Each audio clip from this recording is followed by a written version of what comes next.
துணி போடும்போது சித்திரைக்காரங்களுக்கு ஆயிட்டே இருக்கா, அதுல 22வது நட்சத்திரத்தை தூக்குங்க, அன்னைக்கு போய் போடுங்க, அது எப்படி ஆகுதுன்னு பார்க்கலாம்னு சொல்லிட்டு. அன்னையில நான் சட்டை எடுக்க போனாலும் அன்னைக்கு அந்த 4 நட்சத்திரத்துல தான் போவேன்.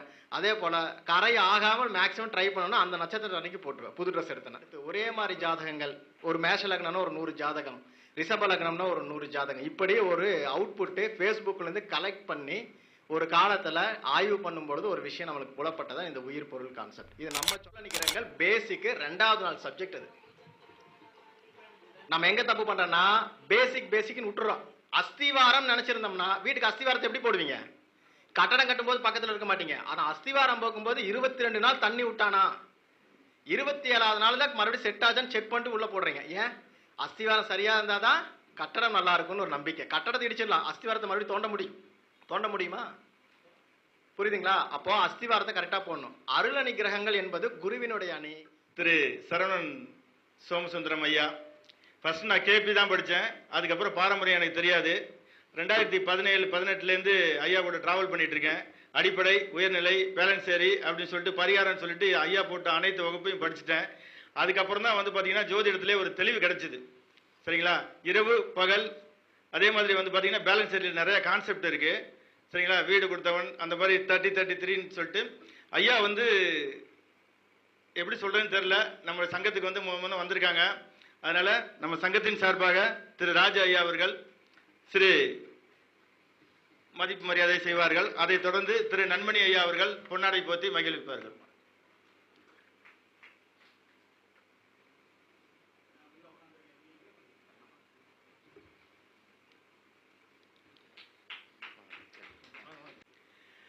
பெண்கள் ருதுவாகிற நேரம் சொன்னாங்க பாத்தீங்களா, ஐயா பேலன்சரி ஐயா சரவணன் ஐயாட்ட படிச்சதுக்கு அப்புறம் தான் அந்த விதியை எனக்கு தெரிஞ்சுது. இந்த விதியை என் வீட்டில் சொல்லும் போது தான் என் வீட்டிலேயே நம்பிக்கை வந்துச்சு.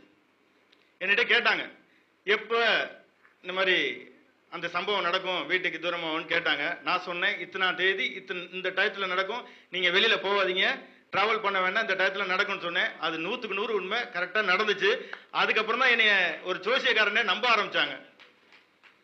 இது நடந்த உண்மை. என் வீட்டுல முதல்ல என்னை நம்பிக்கைப்பட்டது காரணம் யாருன்னா ஐயா தான். இந்த விதியை நான் எடுத்து சொல்லும் போதுதான் நம்பிக்கைப்பட்டாங்க. அதுல இருந்து இது வரைக்கும் அந்த அப்படியே ஜோதிடத்துல போயிட்டு இருக்கேன். ஐயா அவர்கள் இப்ப உரையாற்றுவார்கள். நன்றி. ஓம் காலகால ஈஸ்வராய நமக. பிரபஞ்ச சக்திக்கு நன்றிகள். முதல்ல வந்து பாலமுருகன் நட்சத்திர நாயகன் அவரை பத்தி ஒரு 2 வார்த்தை சொல்லிடுறேன். அவர் நட்சத்திரங்களை பத்தி நிறைய சொல்லியிருப்பாரு. ஆனா நட்சத்திர பலன்கள் நம்ம பெருசா யாரும் எங்கேயும் சொல்லியிருக்க மாட்டோம். ஆனால் பரிகாரங்களுக்கு உபயோகப்படுத்துறதுல நட்சத்திரங்கள் மிக முக்கியமான பங்கு இருக்கு. அதுலயும் எங்களுடைய அபிஜித் அப்படிங்கிற ஒரு கான்செப்ட்ல நான் 27 நட்சத்திரங்களையும் 108 பாதங்களையுமே அபிஜித்துகளாக பிரிக்கலாம். அப்போ ஒரு சின்ன பொருள் தானம் பண்றது, நம்ம எதை தானமாக கொடுக்கணும், எதை தானமாக வாங்கணும் இருக்கு. இந்த கோயில் பிரசாதம் சில பேர் சாப்பிட வேண்டாம்னு சொல்லுவோம், சில பேரை கோயில் பிரசாதத்தை கொடுங்க அப்படின்னு சொல்லுவோம். என்ன கொடுக்கணும் என்ன வாங்கணுங்கிறது வரைக்கும் இருக்கு. உணவு பரிகாரங்கள்னு ஒரு சப்ஜெக்ட் பண்ணிட்டு இருக்கோம். அது இனி வகுப்பா கொடுக்கல, கேட்டுட்டே இருக்காங்க. நம்ம வந்து அடுத்த வருஷம் கொடுக்கலாம்னு வச்சுட்டு இருக்கோம். உணவு பரிகாரங்கள் அவர் சொல்ற அத்தனை குமார சமயத்தில் இருக்கு. ஆனால் நம்ம பண்றது என்னன்னா எதை கொடுக்கணும் எதை விடணுங்கிறத நம்ம எடுக்க போறோம். சார் வந்து பாத்தீங்கன்னா சித்திரை நட்சத்திரம் ட்ரெஸ் எல்லாம் கரையாயிடும் அப்படின்னா சித்திரக்காரர் தான். எந்த புது ட்ரெஸ் எடுத்தாலும் நான் போடுறப்ப நல்லா இருக்கும், ஒன்று ஈவினிங்குள்ள கரையாகும், டீ கொட்டிடும், தண்ணி கொட்டிடும், சாப்பாட்டில் ஏதாவது சாப்பிடும்போது கொட்டிடும். அதுக்கப்புறம் வீட்டில் துவைக்க போடும்போது ஏதாவது கலர் துணி கூட போட்டு சேர்த்திருவாங்க. நல்ல பிராண்டட் சட்டை கஷ்டப்பட்டு எனக்கு பிடிச்ச மாதிரி ஒன்று எடுத்துட்டு போவேன், அந்த சட்டையில் தான் கரையாகும். பனியன் வந்து கிழிஞ்சு போயிடும், நல்ல பனியன் போட்டிருப்பார், 2 நாள்ல கிளி, எப்படி கிளினே தெரியாது, எங்கேயோ ஒரு ஆணில மாட்டு உட்கார்ந்துட்டு இருப்போம்.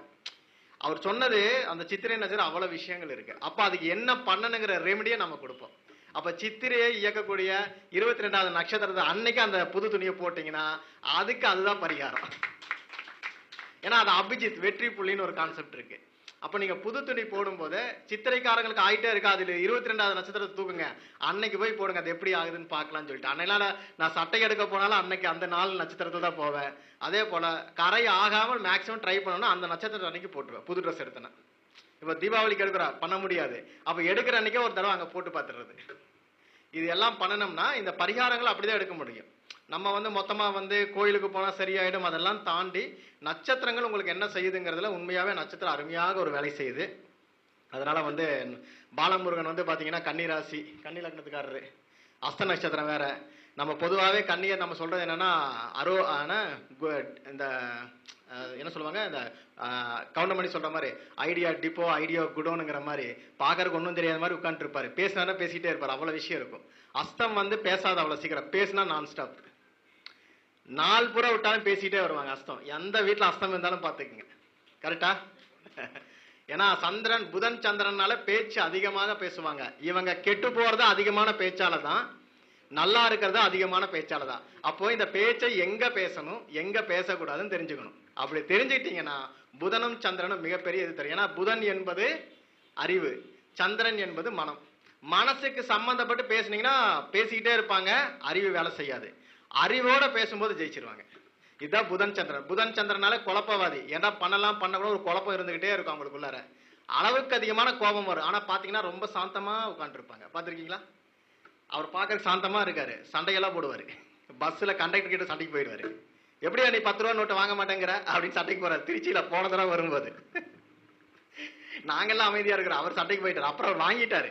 10 ரூபா காயின் செல்லாதுன்னு சொன்னாங்க இல்லையா? ஏன்னா அந்த மாதிரி புதன் சந்திரன் ஒரு வேலையை பண்ணிட்டே இருக்கும். புதன் சந்திரன் நம்பவே முடியாது, எங்க எப்படி பேசணும்னு நம்ப முடியாது. அவர்கள் தனியாக புரிந்து கொண்டால் வேற லெவல்ல சைன் பண்ணக்கூடியது. சரி, நம்ம சப்ஜெக்ட் குள்ள போயிடலாம். அதுக்கு முன்னாடி ஒரு சின்ன மரியாதை ஒன்று பண்ணிடுறேன்.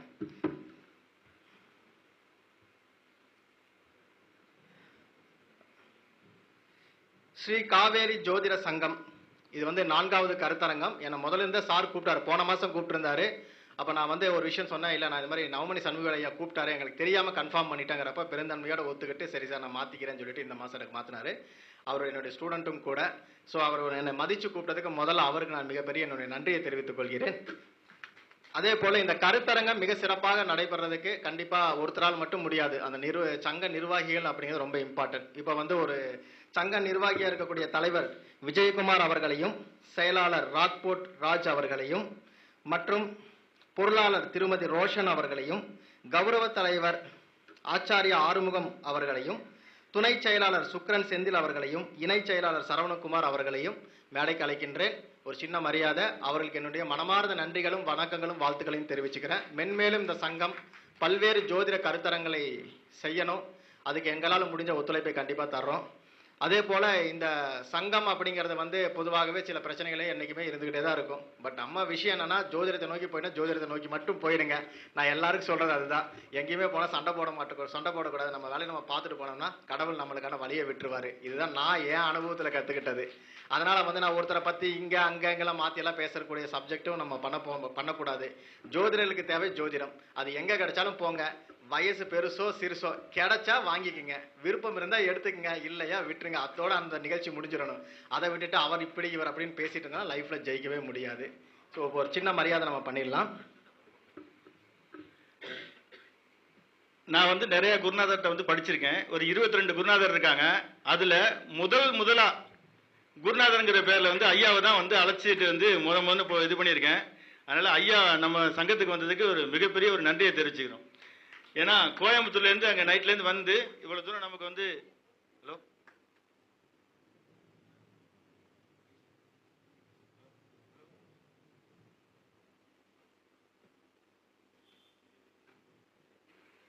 சார் மைக் ஹலோ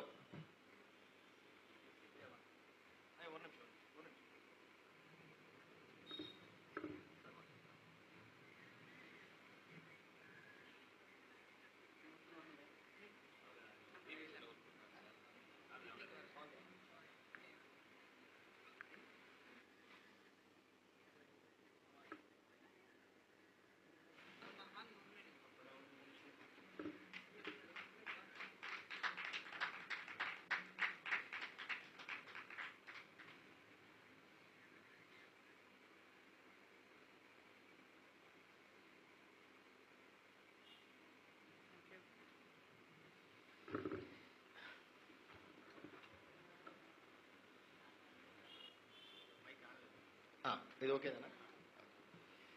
சரி, இப்போ சப்ஜெக்ட் குள்ள போயிடலாம். அதை விட்டுருங்க, பரவாயில்ல.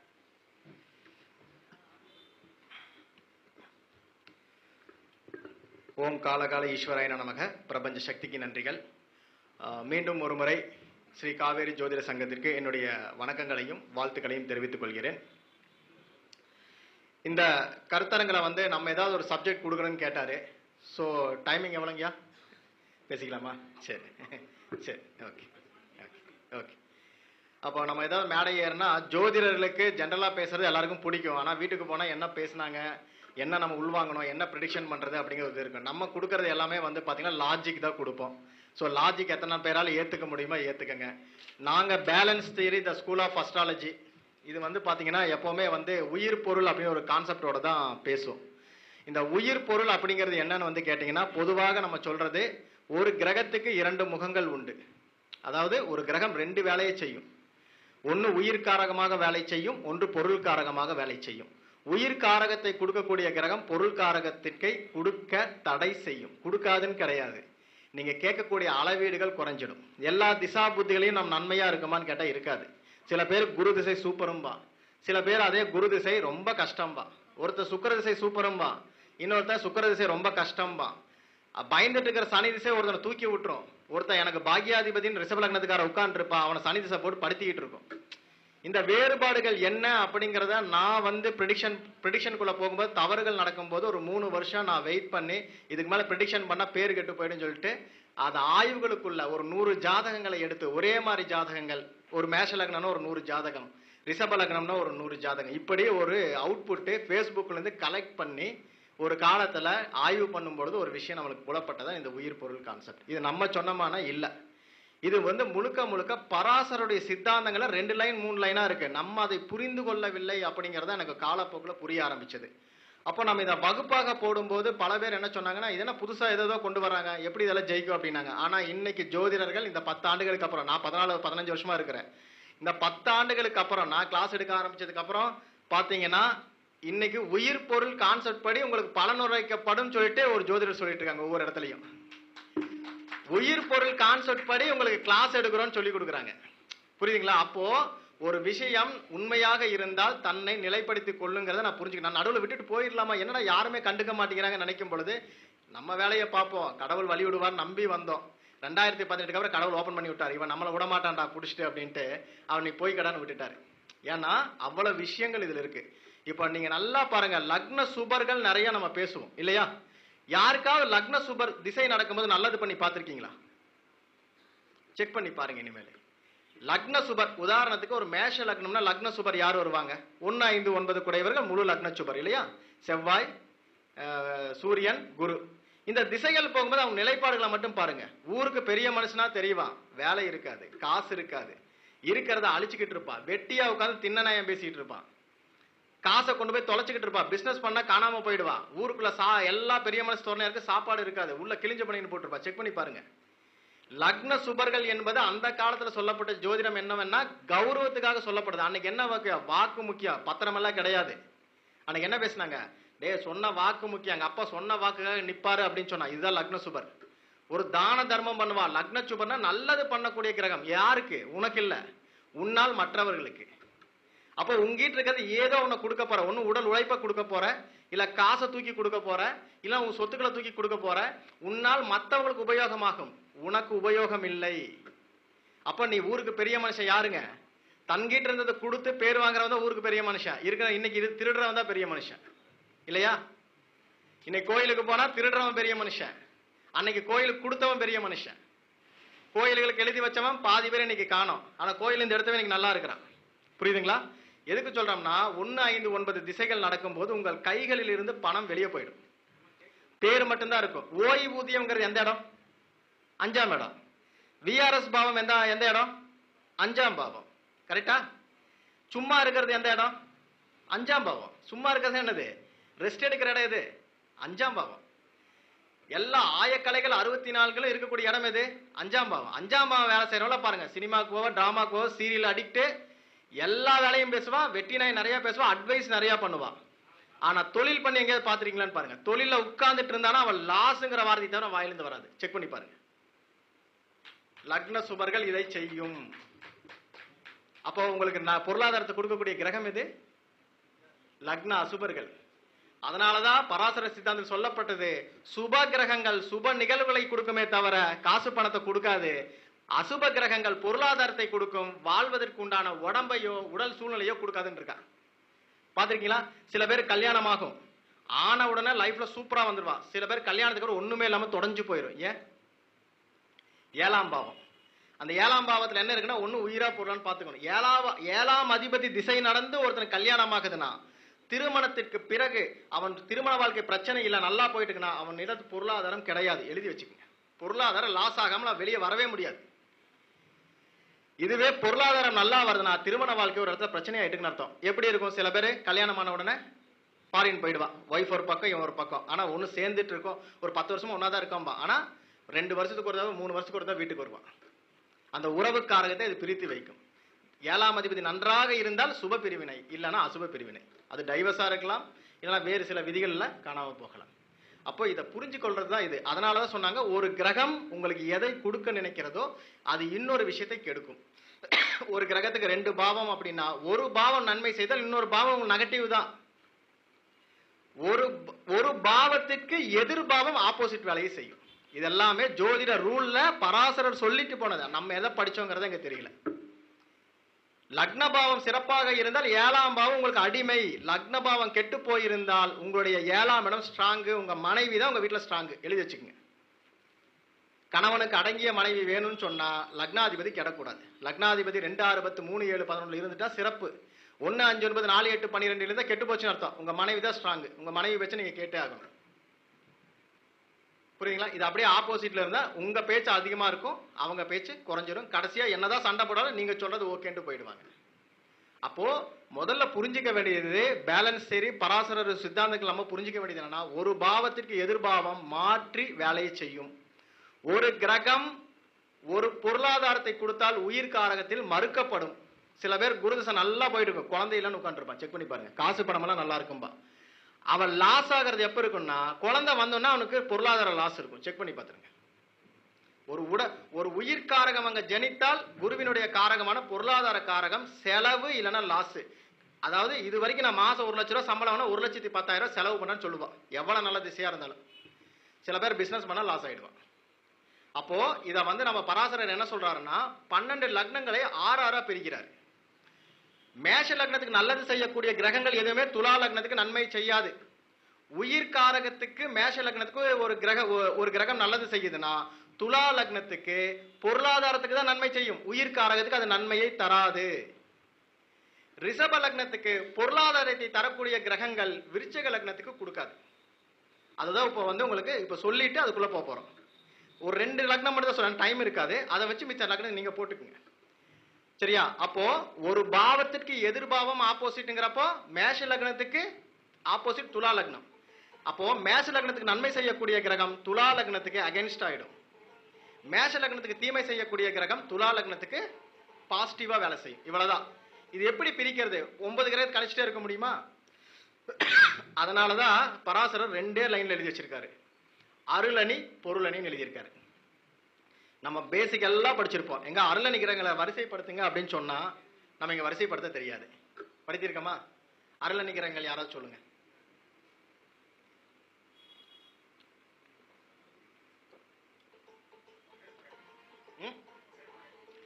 அருளணி கிரகங்கள் பொருளணி கிரகங்கள் பேசிக் 2வது நாள் சப்ஜெக்ட். அது நம்ம எங்க தப்பு பண்றோம்னா பேசிக்னு விட்டுறோம். அஸ்திவாரம் நினைச்சிருந்தோம்னா வீட்டுக்கு அஸ்திவாரத்தை எப்படி போடுவீங்க? கட்டடம் கட்டும் போது பக்கத்துல இருக்க மாட்டீங்க. ஆனா அஸ்திவாரம் போகும்போது 22 நாள் தண்ணி விட்டானா 27வது நாள் தான் மறுபடியும் செட் ஆச்சான்னு செக் பண்ணிட்டு உள்ள போடுறீங்க. ஏன்? அஸ்திவாரம் சரியா இருந்தாதான் கட்டடம் நல்லா இருக்கும்னு ஒரு நம்பிக்கை. கட்டடத்தை இடிச்சிடலாம், அஸ்திவாரத்தை மறுபடியும் தோண்ட முடியுமா?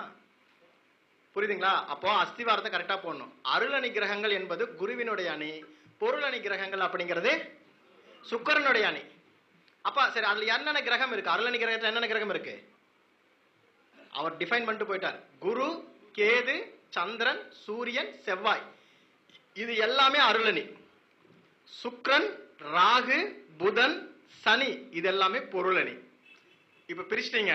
மேச லக்னத்துக்கு நீங்க சொல்லிடுறீங்க, சார் சனி, ராகு, புதன், சுக்கிரன் நல்லது பண்ணிடுவார், காசு பணத்தை கொடுத்துருவார், எடுத்துருவீங்க. ரிஷப லக்னத்துக்கு பொருளணினா அப்படியே தானே கொடுக்கணும். அப்படி கொடுத்துட்டா தான் இங்க எல்லாமே சூப்பரா இருக்கும், எல்லாமே நம்ம கண்டுபிடிச்சிடலாமே. அப்படி கொடுக்க மாட்டார், அதான் மேட்ரு. இப்போ எந்த லக்னத்துக்கு எந்த கிரகம் எதுக்கு வேலை செய்யுதுன்னு தெரியணும். இங்கதான் லக்ன சுபரை இணைத்து பார்க்கணும். ஏன்னா ஜாதகம் பார்க்கும்போது பாருங்க நிறைய ரூல்கள் வரும். லக்ன சுபர் நன்மை செய்வாருப்பீங்க, அதுக்கப்புறம் லக்ன அசுபர் கெட்டதை செய்வாருப்பீங்க. லக்ன அதாவது இயற்கை சுபர் அசுபமா வந்தா என்ன பண்ணுன்னா நம்மளுக்கு டவுட் ஆயிடும். இயற்கை சுபர் உங்க லக்னத்துக்கு அசுப ஸ்தானாதிபதி 8ஆம் அதிபதி 12ஆம் அதிபதியா வந்துட்டாருன்னா என்ன பண்ணுவீங்கன்னு கேட்டோம்னா அங்க குழப்பம் வரும். வருமா வராதா? இதெல்லாம் எனக்கு வந்தது. அதத்தான் பராசரர் ரொம்ப சிம்பிளா சொல்லி கொடுத்துட்டு போயிருக்காரு. இதை புரிஞ்சிட்டீங்கன்னா ஜோதிடம் எளிமை. அப்போ லக்ன சுபர் ஈஸியா சொல்லிடலாம், லக்ன அசுபரை சொல்லிடலாம். ஆனா இயற்கை சுபர் அசுபராக வந்தால் எப்படி பலன் எடுப்பீங்க? அசுப கிரகம் பொருளாதாரத்தை கொடுக்கணும் அப்படியே எடுத்துடலாம். இயற்கை சுபர், இயற்கை அசுபர் லக்ன சுபரா வந்தா என்ன பண்ணுவீங்க? இயற்கை அசுபர் யாரு? சனி, செவ்வாய், ராகு. இதெல்லாம் இப்ப சனி செவ்வாய் எல்லாம் வந்துருச்சு மேஷ லக்னத்துக்கு. இவர் இயற்கை அசுபர், ஆனா லக்ன சுபர். நல்லது பண்ணுவாரா கெட்டது பண்ணுவாரா? குழப்பம் வருதா? குழப்பம் வருது. இந்த குழப்பத்துக்குள்ள இந்த பேஸ்லயே நம்ம நிற்கும் போது எப்படி பலனை தைரியமா அவனுக்கு சொல்ல முடியும்? நம்ம தெளிவில்லாமல் அவனையும் போட்டு குழப்பிடக்கூடாது. அப்ப இங்கதான் பராசர சொல்லப்பட்ட ரூல். லக்ன சுபர் என்பது லக்ன சுபர் தான், அதுல மாற்று கருத்தே கிடையாது. இதுல இயற்கை அசுபர் இயற்கை சுபரை எங்க சேர்க்கணுங்கிறத ஒரு இடத்துல டிஃபைன் பண்ணியிருக்காரு.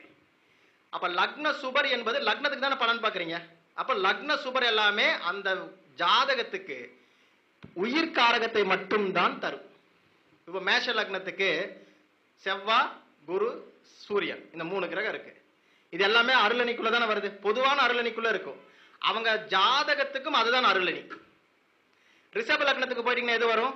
சனி, புதன், சரி சுக்கிரன், புதன், சனி. அவங்க தான் அருளணி. அங்க பொருளணி பேசிக்கான பொருளணி, நம்ம ஆரம்பத்தில் வச்ச பொருள் இங்க அருளா மாறிடுவாரு. லக்னம் என்ன இருக்குன்னு பாருங்க, அந்த செட்டு எதுல இருக்குன்னு பாத்துங்க, பிரிச்சு எழுதுங்க. குருவினுடைய அணி, சுக்கிரனுடைய அணி. அப்போ குருவினுடைய அணியில ஸ்டார்டிங் கிரகம் இருந்தால் அந்த 3மே அதுக்குள்ளதான் இருக்கும். லக்ன சுபர் எல்லாமே அதுக்கு அந்த 3ல தான் இருக்கும். இப்ப இதே ரிஷப லக்னத்துக்கு போனீங்கன்னா சனி, புதன், அதுக்கப்புறம் சுக்கிரன், இந்த 3மே ஓர் அணிக்குள்ளதான் இருக்கும். மிதுனத்துக்கு போங்க, அங்கேயும் புதன், சுக்கிரன், சனி தான் வரும். வேற ஏதாவது மாறி இருக்கா? அணிகள் மாறி இருக்கா? மாறவே மாறாது. எழுதி வச்சுக்கோங்க.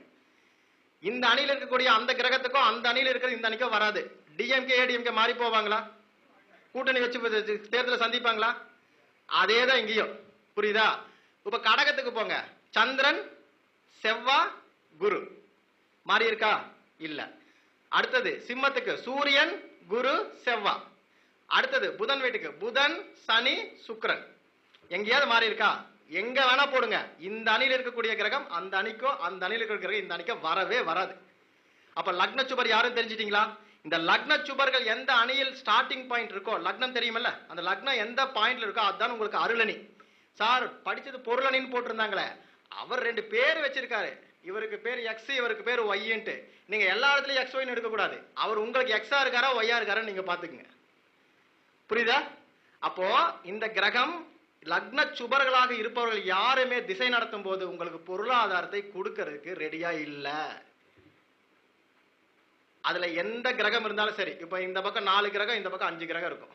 இதுல எது நடத்தினாலும் பொருளாதாரம் வராது. செக் பண்ணி பார்த்துட்டு முடிவு பண்ணுங்க. இத்தோட இருந்தா இங்கேயும் நம்ம சக்சஸ். ஆஹா 2 லைன்ல ஜோதிடம் இவ்வளவுதானு போயிடலாம். உனக்கு லக்ன சுபரு இந்த அணியில கிரகம் நடத்துது, காசு இல்லைன்ட்டு போயிடலாம். இங்கெல்லாம் உயிர்காரகம், கல்யாணம் ஆயிடும், குழந்தை பெற்றுருவா, எல்லாம் நல்லா இருக்குன்றலாம். இங்கதான் குழப்பத்தை கொடுப்பாரு. இவ்வளவு ஈஸியா இருந்ததுன்னு வச்சுக்கோங்களேன். அப்புறம் என்ன பண்ணுவாரு? கடவுள் அவனவன் கடவுள் ஆயிடுவான்டா அப்படின்னு சொல்லிட்டு என்ன பண்ணுவாரு? அடிச்சிடுவாரு. அதனால என்ன பண்ணுவாங்கன்னா கிரகங்கள் மாறி உட்காரும். எப்படி? இதனுடைய சாரத்தில் அந்த கிரகம், அதனுடைய சாரத்தில் இந்த கிரகம் உட்கார்ந்து என்ன பண்ணும்? பலனை மாத்திரும் சார். பலன் இங்கதான் தப்பு பண்ணுவோம்.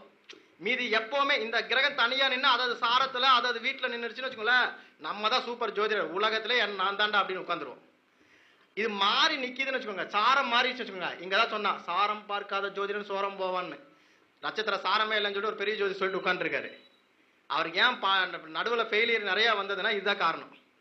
எல்லாத்துக்கும் குரு நல்லது பண்ணுவாருன்னா குரு கெட்ட மேச லக்னத்துக்கார எத்தனை பேர் நான் கட்டுறேன்? லக்ன சுபரா இருக்கக்கூடிய குரு திசை மேச லக்னத்துக்கு கெடுத்திருக்கு. லக்ன அசுபரா இருக்கக்கூடிய துலா லக்னத்துக்கு குரு திசை தான் காப்பாத்தி இருக்கு. அஷ்டமாதிபதினு சொல்லக்கூடிய ரிஷப லக்னத்துக்கு குரு தான் கொடுப்பாரு. பயமா இருக்கா? என்ன சார் மாத்தி மாத்தி சொல்றீங்க, நாங்க எதைத்தான் எடுக்கிறது? செக் பண்ணி பார்த்துட்டு சொல்லுங்க. நான் சொல்லல, இதெல்லாம் பராசர சித்தாந்தம் தெளிவாக சொல்லப்படுது. லக்ன சுபரெல்லாம் நல்லவர் நினைச்சீங்கன்னா நல்லதுதான், உங்களுக்கு கிடையாது. இன்னைக்கு என்ன வேணும்? காசு வேணுமா? தொழில் வேணுமா? உங்க மான மரியாதை வேணுமா? அப்ப எப்ப கிடைக்கும்னா காசு வரும்போது தான் கிடைக்கும், ஜெயிச்சாதான் கிடைக்கும். நீங்க இந்த மேடை ஏறி நிக்கிறீங்கன்னா நீங்க மத்த திசையில் நிக்க முடியாது. உங்களுடைய பொருளாதார திசைகள் போனால்தான் உங்களை 10 பேர் இப்படி வேடிக்கை பார்ப்பாங்க உட்காந்து. இல்லைன்னா நம்ம வேடிக்கை பார்க்கற இடத்துல நான் உட்காந்துருக்கணும். நானும் உட்காந்துட்டு இருந்தவன் தான். புரியுதா? அப்ப நம்ம வேடிக்கை பார்க்கறோமா, வேடிக்கை பார்க்க வைக்கிறோமாங்கிறது நம்ம திசை தான் முடிவு செய்யும். இல்லைன்னா கிடையாது. அப்போ இந்த ஃபர்ஸ்ட் இந்த பேஸ தெரியாமல் நீங்க எங்க ஜோதிடம் பார்த்தாலும் உங்க நேரம் நல்லா இருக்கிறது நீங்க சொல்றதெல்லாம் சூப்பரா இருக்கும். தப்பாகும் போது சொல்ல நிறைய பெரிய ஜோதில பாருங்களேன், அவர் ஒரு காலத்துல சூப்பரா சொன்னார் சார், பட் ஆனா இப்போ சொல்றதே பலிக்கல சார், டைம் முடிஞ்சு போச்சு. டைம் முடிஞ்சதுன்னு என்ன அர்த்தம்? அப்போ அவர் நல்ல நேரத்துல மட்டும்தான் சொல்லியிருக்காரு. ஆனா கணக்கு அப்படி கிடையாது. 1+1 = 2ங்கிறது காமன். அது நீ எப்ப சொன்னாலும் சரியா இருக்கணும். உன் டைம் என்ன சொல்ல தெரியுமா? எனக்கு உடம்பு முடியல, பார்க்க முடியல, எனக்கு வாடிக்கையாளர் வேண்டாம், நான் சம்பாதிச்சிட்டேன், எனக்கு ரெஸ்ட் வேணும் அப்படிங்கிறது ஒரு கஷ்டம். ஆனா நான் சொல்ற பலன் தப்பாய் அதனால எனக்கு கிளைண்ட் வரலன்னா நீயே தப்பா தான் இத்தனை நாள் பார்த்துருக்கேன்னு அர்த்தம். அதான உண்மை. செக் பண்ணி பாருங்க. கொஞ்சம் கசக்கும், யதார்த்தமான உண்மை இதுதான். ஸோ இந்த பேஸ் வந்து ரொம்ப இம்பார்ட்டன்ட். நான் அதை தான் திரும்ப திரும்ப சொல்வேன். இந்த பேஸை சரியாக படிக்கல, பேசிக் நினைச்சீங்கன்னா அது பேசிக் தான். அஸ்திவாரம் நினைச்சீங்கன்னா ஊன்றி படிப்பீங்க. நான் பேசிக் மட்டும் ஒரு 3-4 தடவை படிச்சேன். 2 தடவை படிச்சேன், 3ஆவது தடவை ஆய்வு பண்ணேன், 4ஆவது தடவை மீண்டும் ஒரு முறை ரீகால் பண்ணிட்டு தான் கிளாஸ் எடுக்க ஆரம்பிச்சேன். இப்ப என்னுடைய கிளாஸ்ல படிக்கிறவங்களுக்கு எல்லாமே தெரியும், நான் பேஸை தொடவே மாட்டேன். நான் 7.5 சனி சொல்ல மாட்டேன், அஷ்டம குரு சொல்ல மாட்டேன். இதெல்லாம் வந்து கடைசியா இந்த திசாபுதிகள் நல்லா இருந்து நல்லா இல்லைங்கிற கான்செப்ட்ல அதை கொஞ்சம் தொட்டு காட்டுவனே தவிர அதுக்கு முக்கியத்துவம் கொடுத்து நான் பேசுனது சரித்திரமே கிடையாது. வார பலன், ராசி பலன், மாத பலன், வருட பலன் எதுவுமே சொல்ல மாட்டேன். எத்தனையோ டிவிக்களை கூட்டு கூட நம்ம சொல்றது கிடையாது. ஏனால் திசா புத்திகளுக்கு அப்பாற்பட்டதுதான் கோட்சாரம். கோட்சாரம் என்பது திசா புத்திகள் உங்களுக்கு என்ன நடக்கணுங்கிறதை முடிவு செய்து அந்த கிரகங்கள் அங்க வருதுன்னு அர்த்தம். அதுதான் கோட்சாரம். குரு பார்க்கற நன்மை எப்படி இருப்பீங்க? குரு பார்த்து செத்த ஜாதகம்லாம் இருக்கு சார், புரியுதுங்களா? எங்க கிளாஸ்லயே நாங்க உதாரணமா கொடுத்துருவோம். குரு பார்த்து சேம் டு சேம் அந்த இடத்துக்கு வந்து செத்தவங்க எல்லாம் இருக்காங்க. அப்ப கோட்சாரத்துல குரு நல்லவரா கெட்டவரா? புரியுதுங்களா? அப்ப குரு உங்களுக்கு உயிர் காரகத்தை தருதா பொருள் காரகத்தை தருதான்னு பார்த்துட்டு உயிரை காப்பாற்றுவார், பொருளை காப்பாற்றுவார் தெரிஞ்சுக்கணும். இப்ப நான் சொன்னது புரிஞ்சுதுங்களா? இப்ப சப்ஜெக்டுக்குள்ள இப்ப மேஷ லக்னத்துக்கு நம்ம என்ன சொன்னோம்? லக்ன சுபர்கள் எல்லாமே உயிர் காரகம். அப்போ குருவினுடைய அணியில் இருக்கக்கூடிய அத்தனை கிரகமே உயிர் காரகத்துக்கு தான் சப்போர்ட் பண்ணும். குழந்தை, கல்யாணம், படிப்பு, நாலேஜ், நான் மேல் படிப்புக்கு போறேன், இது எல்லாமே செவ்வாய், குரு, கேது, சூரியன், சந்திரன் இல்லாமல், அந்த திசைகள் நடக்காமல் வேறு திசைகளாக இருந்த இந்த சாரத்துல இல்லாம அந்த கிரகம் கண்டிப்பாக இது உங்களுக்கு கொடுத்திருக்காது. செக் பண்ணி பார்த்துருங்க. ரிஷப லக்னத்துக்கு ஒரு கல்யாணம், ஒரு குழந்தை குட்டி, ஒரு குடும்பம், நான் வந்து ஒரு பேரு உற்றாரோட சந்தோஷமா வாழணும், கூட்டு குடும்பமா வாழணும்னா சனி, சுக்கிரன், ராகு, புதன் இல்லாமல் இவங்களால் வாழ முடியாது. மற்ற திசைகள் வாழ மாட்டாங்கன்னு சொல்லல, எல்லாரும் இருப்பாங்க, இவருக்கு டைம் இருக்காது. நீ முதல்ல இவர் சொன்ன மாதிரி கல்ல, நீ முதல்ல ஃபங்க்ஷனுக்கு போ, பின்னாடி வர, என்னால இப்ப வர முடியாது, எனக்கு வேலை இருக்கு, பிஸியா வச்சுக்கோ. பொருளாதாரம் என்பது அகக்காரகம் கிடையாது, புறக்காரகம். கிரகங்கள் 2 விதமா இருக்கு, அகக்காரகம் ஒண்ணு இருக்கு, புறக்காரகம் ஒண்ணு இருக்கு. உயிர் வீடு எல்லாமே அகக்காரகம். உங்களுக்கு, உங்க உடலுக்கு, உங்களுடைய உயிருக்கு, உங்களுடைய குழந்தைக்கு, உங்க குடும்பத்துக்கு நடக்கக்கூடிய விஷயங்கள் எல்லாமே அகக்காரகம். புறக்காரகம் எல்லாம் வெளியிருந்து வரக்கூடிய விஷயங்கள், காசு, பணம், பேரு, புகழ், வெற்றி, தோல்வி, அவமானங்கள் புறக்காரகம். அப்ப பாவங்கள் என்ன சொல்லுது? ஒற்றை வீடுகள் எல்லாமே உயிர்காரகம், இரட்டை வீடுகள் எல்லாமே பொருள் காரகம்னு சொல்லப்பட்டிருக்கு. அப்போ இந்த கிரகங்கள் திசை நடத்தும் போது உங்க லைஃப் ஸ்டைல் எப்படி இருக்குன்னு நீங்க சொல்லிடலாம். 4, 8, 12 கிரக நட்சத்திரம் திசை நடத்திட்டு இருக்குன்னு வச்சுக்கோங்களேன். அது பொருளாதார ராசியாக இருந்தால் கணவன் மனைவிக்கு ஒற்றுமை குறைபாடு, சண்டை போட்டாலும் பிரிய மாட்டேங்க, அது வேற. ஆனால் கணவனுக்கு மனைவிக்கு டைம் வந்து ஸ்பெண்ட் பண்ணலன்னு சொல்லிடலாம். செக் பண்ணி பாருங்க, அவ்வளவு ஆப்டா இருக்கும். 3, 7, 11 இருந்தால் ரெண்டையுமே மேனேஜ் பண்ணுவேன். வாழ தகுந்த வீடுகள் அந்த 3, 7, 10 சுப வீடுகள்னு பேரு. சுப காரியங்களுக்கு உகந்த வீடுகள். கல்யாணமாகிறது, காது குத்து, கிரகப்பிரவேசம், ருதுவாகிறது, நீங்க ஒரு பத்திர பதிவு பண்றது, நல்லா சந்தோஷமா ஃப்ரெண்ட்ஸ் கூட என்ஜாய்மெண்ட் பண்றது, இது எல்லாமே 3, 7, 11. இந்த திசைகள் நடக்காமல், இந்த வீட்டுல இருந்து கிரகங்கள் திசை நடத்தாமல் உங்களுக்கு இந்த என்ஜாய்மெண்ட் இருக்கான்னு பாத்துங்க. என்னைக்கா ஒரு நாள் பண்றது இல்ல. 3, 7, 11 நடத்தினா வார செக் பண்ணிட்டு போவீங்க. சார் இன்னைக்கு அவுட்டிங் இங்க போறோம், 3 மாசம் கழிச்சு அங்க போறோம்னு ஒரு ஷெட்யூல் போட்டு ஒர்க் பண்றவங்க செக் பண்ணி பாத்துக்கங்க. உங்களுக்கு அங்கதான் முழு மன மகிழ்ச்சி 2 பக்கமுமே கிடைக்கும். அப்போ இந்த விஷயங்களை தெரியாமல் நம்ம போக முடியாது. சரி, இப்போ மேஷ லக்னத்துக்கு நான் சொல்லிடுறேன், நீங்க எழுதிக்கங்க, அதுக்கப்புறம் நீங்க போய் செக் பண்ணுங்க. நான் ஆல்ரெடி வந்து ஒரு விஷயத்தை கொடுத்துருக்கேன், உயிர்காரக வீடுகள், பொருள்காரக வீடுகள் சொல்லிட்டேன். ஒற்றைப்பட வீடுகள் எல்லாமே உயிர்காரக வீடுகள், இரட்டைப்பட வீடுகள் எல்லாமே பொருள்காரக வீடுகள். அதுல லக்ன சுபர்கள் என்பது எல்லாமே உங்க லக்னங்களுக்கு அந்த அணி கிரகங்கள் உயிர்காரகத்தை தான் தரும், பொருள் காரகத்தை தராது. புரியுதுங்களா? பொருள்காரகம் இருந்தால் அதோட அளவீடு குறைவு. தப்பி தவறி நான் நல்லா சம்பாதிச்சேன்னு சொன்னீங்கன்னா அது பொருள்காரகத்தினுடைய நட்சத்திர சாரத்தில் இருக்கும். ஏன்னா சாரம் தான் எஜமான். உங்களுக்கு ஆர்டர் போடுறது யாரோ அவங்க வேலையைத்தான் செய்ய முடியும். புரியுதுங்களா? சாரம் என்னது? உயிர் புள்ளியா நட்சத்திரம். நீங்க பிறந்த நட்சத்திரத்தை எடுக்கிறீங்களா? எதுக்கு எடுக்கிறீங்க? நீங்கள் எப்படி இயங்குகிறீர்கள் என்பது வீடு சொல்லாது, நட்சத்திரம் தான் சொல்லுங்க. கேரக்டர் சொல்றது நட்சத்திரம். அதனால இந்த கிரகம் என்ன வேலை செய்யணுங்கிறத அந்த வீட்டு அதிபதி அல்லது அந்த சாரம் செய்யணும். சாரம் சொல்வது இந்த கிரகம் கேட்டே தீரணும். புரியுதுங்களா? அப்ப சாரநாதன் பொருள்காரக வீட பொருள்காரகத்தை கொடுக்கற இதா இருந்து உயிர்காரக நட்சத்திரம் அங்க போய் உட்கார்ந்துருச்சுன்னா 60% கண்டிப்பா பொருளாதாரம் உங்க கையில இருக்கும். 40% லாஸ் பண்ணுவீங்க. கண்டிப்பா லாஸ் பண்ணுவீங்க. ஏன்னா கிரகம் ரெண்டு வேலையும் செய்யுமல்ல, ரெண்டுமே ஆப்போசிட். நீ என்னடா சொல்றது, நான் என்னடா கேட்கறது? சம்பளம் வேணா செய்டா அப்படின்னு சொல்லுவோம்ல. அவன் என்ன பண்ணுவான்? முழுசா செய்ய மாட்டான், திட்டிக்கிட்டே பாதி செய்வான். அப்ப பாதி ப்ராஃபிட்டா இருக்கா. இதே பொருளாதாரத்தை தரக்கூடிய கிரகம் பொருளாதார வீட்டுல நின்று பொருளாதார சாரத்திலேயே நின்னா அவனுக்குத்தான் இங்க கோல்டன் பீரியட் நம்ம சொல்லுவோம். சாருக்கு தெரியும்.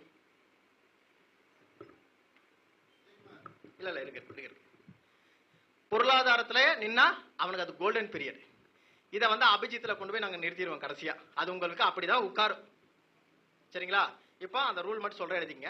மேஷ லக்னத்தை பொறுத்த வரைக்கும் பொருளாதாரத்தை தரக்கூடிய அணி எதுன்னு கேட்டீங்கன்னா சுக்கிரனுடைய அணி. ரிஷபத்தை பொறுத்த வரைக்கும் குருவினுடைய அணி பொருளாதாரத்தை கொடுக்கும். உயிர்க்காக ஆப்போசிட்டா போட்டுங்க.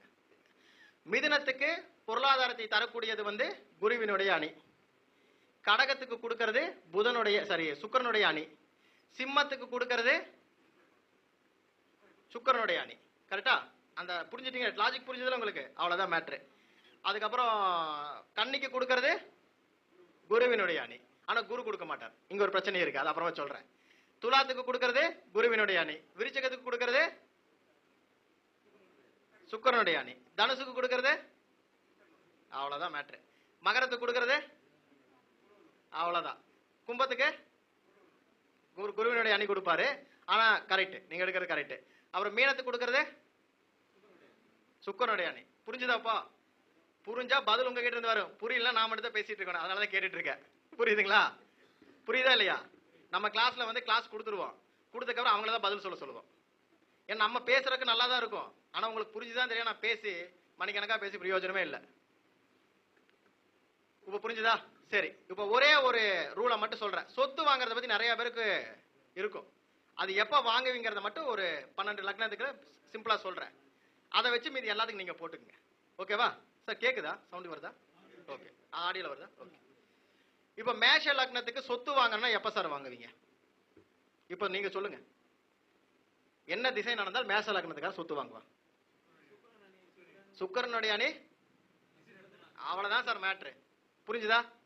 இப்ப சந்திரனுடைய திசை நடக்குது. குரு வீட்டுல போய் உட்கார்றாரு, இல்ல செவ்வாய் வீட்டுல உட்கார்றாரு, கேது நட்சத்திரம் இல்ல சூரியனுடைய நட்சத்திரம், இப்படி உட்கார்ந்தாருன்னா வாங்குவாரா? இப்ப என்ன சொல்லுவாங்க சில பேரு, சந்திரன் உச்சமாயி சுக்கிரன் வீட்டுல போய் உட்கார்ந்துட்டாரு, வாங்குவீங்க, வித்து போட்டுருவீங்க. ஏன்னா சுக்கிரனுங்கிற கிரகம் அங்க வந்துருச்சு. ஆனா சாரநாதன் கிடையாது. அவர் வீடு கொடுத்தவன் தான். ஒரு ஆசையை காட்டும். அவரோட வேலை செய்யணும்ல 33% வேலை செய்யும். சாரம் கிரகம் நட்சத்திரம் வீடு கொடுத்தவன் 33 பிரிச்சுங்க. ஒரு பகுதி வாங்குவீங்க. ஆனால் அந்த திசை முடிவுக்கு விற்பீங்க. இல்லைன்னா உங்க பேர்ல அது ஆகாது. உங்க பேர்ல ஆகலினாலே நீங்க லாஸ் தானே. உங்க அம்மா எழுதுறீங்க, உங்க அப்பா எழுதுறீங்களா, ஓகே. நாளைக்கு தராம போயிட்டாங்கன்னு வச்சுக்கோங்க. உன் தம்பி பேர்ல எழுதுறீங்க, தராம போயிட்டாங்கன்னு என்ன பண்ணுவீங்க? உங்க பேர்ல ஆனதான் கணக்கு. அப்போ நீங்க பொருளாதார ரீதியாக நீங்க சக்சஸ்ஃபுல் ஆகணும்னா சுக்கிரனுடைய அணி வேலை செய்யணும். புரியுதுங்களா? இப்ப சந்திரன் போய் சனி சாரத்துல நின்று சில பேருக்கு இருக்கும் இல்லையா? இப்ப சந்திர திசை வந்தா பொறப்பே சனி திசையா இருக்கும். சனி சாரத்துல என்ன நம்ம என்ன கேட்போம்? வந்தோன்னே சார் நீங்க பிறந்த உடனே திசாபுத்தின் அடிப்படையில் நாங்க ஒரு அபிஜித் போட்டு எடுப்போம். இந்த காலகட்டம் உங்க வீட்டுல சொத்து வாங்கினாங்களா? இவர் வாங்க மாட்டாரு. ஆனா இவர் நல்லா இருக்கணுங்கிறதுக்காக உங்க வீட்டுல ஒரு சொத்து வாங்கினாங்களா? சார் கரெக்டா சொன்னீங்க அப்படின்பா. புரியுதுங்களா? சனி சாரத்துல இல்ல, அடுத்து வரக்கூடிய திசையில ஒரு சனி சாரத்துல நின்று செவ்வாய் திசை நடக்குதுன்னு வச்சுக்கோங்க, கண்டிப்பா சொத்து வாங்குவோம். ஆனா அதுல வில்லங்கம் இருக்கும். ஏன்னா மேஷ லக்னத்துக்கு 8ஆம் அதிபதியும் கூட. சொத்துல வில்லங்கம் இருக்கு. நான் சொத்தை கொண்டு போய் அடமானம் வைப்பான். அது இருக்கக்கூடிய ஸ்தானத்தை வச்சு எடுத்துக்கங்க. புரியுதா? சரி, இப்ப ரிஷப லக்னத்துக்கு சொத்து வாங்கணும் எப்ப வாங்கணும்? 4ஆம் அதிபதி யாரு? சூரியன். அப்போ சூரிய திசையிலையும் நடக்கும். இல்லைன்னா அந்த அணியில் இருக்கக்கூடிய கிரக திசாபுத்திகள் வரும்போது ரிஷப லக்னம் மேக்ஸிமம் சொத்து வாங்காது பாருங்க குரு திசையில வாங்கிட்டு இருப்பாங்க. ஏன்னு கொஞ்சம் செக் பண்ணி பாருங்க. சூரியனுக்கு நேர் ஆப்போசிட் வீடு யாருங்க? சனி வீடு, கும்ப வீடு. கும்ப வீட்டுல குருவுடைய நட்சத்திரம் இருக்கா? அவர் அந்த லக்னத்துக்கு 10ஆம் அதிபதியா? 10ஆம் அதிபதியா? கண்டிப்பா வாங்குவாங்க. 4, 10 ரெண்டுமே சொத்தை பத்தி பேசும். நம்ம 4ஆம் இடத்தை மட்டும்தான் சொத்துன்னு எடுத்துட்டு இருக்கோம். கரெக்டா? 4ஆம் இடம் உங்களுடைய இழப்பீடுகளை சொன்னால் 10ஆம் இடம் சொத்தாக கன்வெர்ட் ஆகும். 10ஆம் இடம் இழப்பீடுகளை சொன்னால் 4ஆம் இடம் சொத்தாக கன்வெர்ட் ஆகும். இந்த ரெண்டுல ஒண்ணு உங்களுக்கு சப்போர்ட், இன்னொன்னு எதிர்பாலுக்கு. இப்போ உங்க ஜாதகப்படி உங்க மனைவி சொத்து வாங்கினாங்கன்னு சில பேரை கேட்போம். 10ஆம் இடங்கிறது 7க்கு என்னங்க? எத்தனாவது பாவம்? 4ஆம் பாவம். புரியுதா? அப்போ அவங்களுக்கா இவங்களுக்கா நம்ம கணிக்க தெரியணும். நம்ம இவங்க ஜாதகத்தை பார்க்கும்போது வாங்கினாங்களா வித்தாங்களாங்கிறதுக்கு இதுதான் ரூலு. ஃபர்ஸ்ட் இந்த சாரம் இல்லைன்னா சொத்து பேல ஏதாவது கடன் வாங்குனீங்களா அடுத்த விஷயத்தை கேட்போம். 4ஆம் அதிபதி போய் 6ஆம் இடத்துல போய் உட்காந்து சொத்துன்னு ஒன்று இருந்ததுன்னா அடமானம் வச்சிங்களான்னு கேட்டீங்கன்னா கரெக்டா இருக்கும். என்ன பொருளாதாரத்துல நிக்காத கிரகங்களாக இருந்து உயிர் காரகத்தை மட்டுமே கொடுத்தால் கண்டிப்பா அவன் அடமானம் வைப்பான். புரியுதுங்களா? சரி, இப்போ இதை வந்து நான் வேற மாதிரி சொல்றேன், லாஜிக்கா சொல்றேன், அதை எடுத்துக்கங்க. மேஷ லக்னத்துக்கு 4ஆம் அதிபதிக்கு அபிஜித் எங்க இருக்கும்? அபிஜித்னா வெற்றி புள்ளின்னு எடுப்போம். வைநாசிகம்னு ஒரு கான்செப்ட், 2 கான்செப்ட் இருக்கு. இதுல அபிஜித் அப்படிங்கிறது வெற்றி புள்ளி. ஒரு பாவத்தினுடைய வெற்றி புள்ளிங்கிறது 10ஆம் பாவத்துல தான் இருக்கும். 10ஆம் பாவம் என்ன சொல்றோம்? கர்மான்றோம். கர்மானா நம்ம பண்ற கர்மம் கிடையாது. நீங்க செய்யக்கூடிய அத்தனை செயல்களும் 10ஆம் பாவத்துல அடக்கம். அப்போ உங்களுடைய வெற்றி புள்ளி என்பது உங்களுடைய 10ஆம் பாவத்துல தான் இருக்கு. இந்த அபிஜித்தை பத்தி சொல்லணும்னா ஒரு கருத்து சொல்லுவாங்க. ஆக்சுவலா வந்து அபிஜித்ங்கிற நட்சத்திரம் ஏற்கனவே இருந்தது. அதை அந்த நாள் அன்னைக்கு தான் வந்து துரியோதனனுக்கு வந்து சகாதேவன் வந்து இந்த நாள் அன்னைக்கு நீ ஒரு பரிகாரம் பண்ணுனா நீ வந்து அன்னைக்கு போர்ல ஜெயிப்பேன்னு சொன்னதுக்கு தான் கிருஷ்ணர் கோபப்பட்டு இப்படி பண்ணிட்டியான்னு சொல்லிட்டு அபிஜித் நட்சத்திரத்தை எடுத்து என்ன பண்ணிட்டாரு, தன்னுடைய மயில் இறகில் மறைத்து கொண்டார் என்பது ஒரு புராண வரலாறு. படிச்சிருக்கோம்ல, மகாபாரதத்துல வரும், பாத்தீங்கன்னா தெரியும். மறைச்சுக்கிட்டாரு. அப்புறம் எல்லாம் போர்லாம் முடிஞ்சதுக்கு அப்புறம் அவர் முதல் நாள் அந்த அமாவாசை கொண்டு வந்து எல்லாம் பண்ணிட்டாரு, நிறைய படிச்சிருக்கோம். அதுக்கப்புறம் மறுபடியும் கேட்கும்போது இல்ல இது வந்து தவறான ஒரு இது, எல்லாரும் அபிஜித்ல பண்ணா இங்க கர்மங்கள் ப்ராப்பரா நடக்காதுன்னு சொல்லிட்டு என்ன பண்ணிட்டாரு, அபிஜித் ஒன்ன மட்டும் வெளியே சொல்லிட்டு மீது எல்லாத்தையும் மறைச்சிட்டாரு அவர். உங்களுடைய லக்னத்துக்கு 10ஆம் பாவத்துல அபிஜித்ங்கிறது நம்ம அந்த செயல்பாடுகளை சொல்றோம். இப்ப மேஷ லக்னத்துக்கு அபிஜித்னா நீங்க எங்க எடுப்பீங்கன்னா 10ஆம் பாவத்துக்கு போயிடுவீங்க. நீங்க பொதுவா அபிஜித்னு படிச்சீங்கன்னா திருவோணத்தினுடைய 4வது பாதமும் இது நம்ம உத்திராடத்தினுடைய 4வது பாதமும் திருவோணத்தினுடைய முதல் பாதமும் அபிஜித்னு எடுப்போம். இதான் நம்ம படிச்சிருக்கிறது. இது எல்லாத்துக்குமே பொருந்துமான பொருந்தாது. மேஷ லக்னத்துக்கு அது பொருந்தும். ரிஷப லக்னத்துக்கு எங்க வரும்? 10ஆம் பாவங்கிறது கும்பத்துல போயிடுமா? ஆனா நம்ம என்ன பண்றோம், அபிஜித் அபிஜித் அபிஜித். அது உலக இயக்கத்திற்காக சொல்லப்பட்ட அபிஜித். காலையில மத்தியானம் சாயந்தரம் நைட்டு 4 கால பூஜைகள் ஏன் நடக்குதுன்னா 4 அபிஜித்ல நடக்கும். காலையில 6 மணிக்கு ஒரு அபிஜித், மத்தியானம் 12 மணிக்கு ஒரு அபிஜித், மறுபடியும் சாயந்தரம் 6 மணிக்கு அபிஜித், நைட்டு 12 மணிக்கு அபிஜித். நைட்டு 12 பூஜை எப்போ பண்ணுவாங்க? 8 to 12 தான் பண்ணுவாங்க. 8 மணிக்கு முன்னாடி நைட்டு பூஜை பண்ண மாட்டாங்க. 6ல இருந்து 8க்குள்ள இரவு கால சாயங்கால பூஜைன்னு ஒன்று பண்ணுவாங்க, அது ஒரு அபிஜித். 8 மணிக்கு மேல 12 மணிக்குள்ள பண்றதா இரவு பூஜை, என்ன சொல்லுவாங்க, ஜாம பூஜைன்னு சொல்லுவாங்க. இந்த ஜாம கோடாங்கின்னு சொல்லுவாங்க பாத்தீங்களா, சுடுகாட்டுல போய் பண்றது, இதெல்லாம் அபிஜித்ல தான் பண்ணுவாங்க. செக் பண்ணிக்கோங்க. இதெல்லாம் என்னன்னா வெற்றி புள்ளிகள். நீங்க என்ன கேட்கலாம் அது கொடுத்துரும். இது தெரிஞ்சோ தெரியாம நம்ம உபயோகப்படுத்திட்டு இருக்கோம். அப்ப மேஷ லக்னத்துக்கு 10ஆம் பாவம்னா ரிஷப லக்னத்துக்கு அதுக்கு 10, மிதுனத்துக்கு அதுக்கு 10, அப்படி போகணும். ஆனா நம்ம என்ன பண்றோம், எல்லாருமே அபிஜித்ல தாலி கட்டுறோம், அபிஜித்ல சொத்து வாங்குறான்னு போய் தேவையில்லாத விஷயத்துல மாட்டிட்டு இருக்கோம். சில பேருக்கு அது செட் ஆயிடும், சில பேருக்கு அது செட் ஆகாது. ஏன்னா ஃப்ளூக்ல செட் ஆகிறது வேற, இயற்கையா செட் ஆகாம மாட்டினவங்களா இருக்காங்க இதுல. அப்ப கவனமாக கையாளணும். அப்போ அந்த பூஜைகள் எதற்கு வந்ததுன்னு எடுத்தீங்கன்னா இந்த அபிஜித்துங்கிறது என்ன உங்களுக்கு புரிஞ்சிடும். உலக இயக்கத்திற்காக ஜெனரலா கொடுக்கப்பட்டது. ஏன்னா சூரிய உதயமும் கிடையாது, அஸ்தமனமும் கிடையாது. நம்ம ஒரு கால கணிதத்துக்காக இரவு பகலை பிரிச்சுட்டு உட்காந்துருக்கோம், அதுதான் உண்மை. சூரியனுக்கு உதயம் இருக்கா, அஸ்தமனம் இருக்கா? கிடையவே கிடையாது. கரெக்டா? அப்போ ஒரு கணக்குக்காக எடுத்துட்டு இருக்கோம். சோ அதை புரிஞ்சிட்டீங்கன்னா இது எளிமை. சரி, இப்ப அபிஜித்துக்குள்ள போவோம். இப்ப மேஷ லக்னத்துக்கு சொத்து வாங்கணும்னு வச்சுக்கோங்களேன், அதனுடைய 10ஆம் பாவத்தில் தான் அதனுடைய செயல்பாடுகள் இருக்கும். 10ஆம் பாவம் என்ன வரும் சார்? மேஷ லக்னத்துக்கு 4ஆம் பாவம் சொத்து, அதனுடைய 10ஆம் பாவம் எங்க வருங்க? லக்னம். செவ்வாய் வீடு வருமா? செவ்வாய் வீடு வருமா? இப்ப செவ்வாய்ங்கிற செவ்வாய் வந்து அபிஜித்தா வராருன்னு வச்சுக்கோங்க. நட்சத்திரத்தை விட்டுருங்க, அந்த வீடு அபிஜித்தா எடுத்துங்க. 10ஆம் பாவம் செயல்பாடுகள் இருக்கக்கூடிய வீடு.